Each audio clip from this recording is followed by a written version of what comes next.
Learning construction. Learn, share, expand. Hey guys, welcome back to learningconstruction.com, and on this video I want to talk to you guys about shear walls. Alright, so let's get started. This is basically a shear wall, but what is a shear wall? Well, a shear wall is a wall panel, as you can see over here, that is especially designed to support the horizontal loads in a building.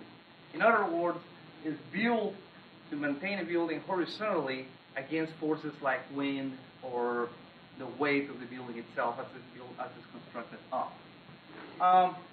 Shear walls could be made of several different types of materials. They could be made out of steel. They could also be made out of masonry.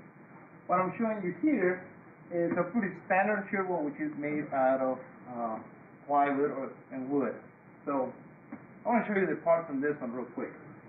As you can see here, this is the OSB plywood that is specified and designed by the engineer, requesting the size and the type of nailing schedule that it requires. So as you can see over here on the edge nailing, the spacing between the nails and the type of nails will be specified by the engineer. The diaphragm nailing, which is the center in the shear wall, it will also be specified in your shear wall. The other thing is the spacing between studs. You can see over here, this is a standard 16-inch on center. But the spacing will also be specified in structural. It's not always 16 inches on center, it's not always 12 inches on center. It all depends on the capacity and the load that the shear wall is being designed for. Okay, this one is a good example of a steel shear wall. You can see over here, there's a pre-manufactured product by Simpson Strong Tie. This is a SSW, or the strong wall built by them. They also have pre-manufactured wood ones, and there are other heavy-duty materials that they use for much heavier loads. Don't forget to keep in mind that every shear wall is designed to receive a load, and is especially designed by the engineer to receive this load. Therefore, everything will be specified in the schedule.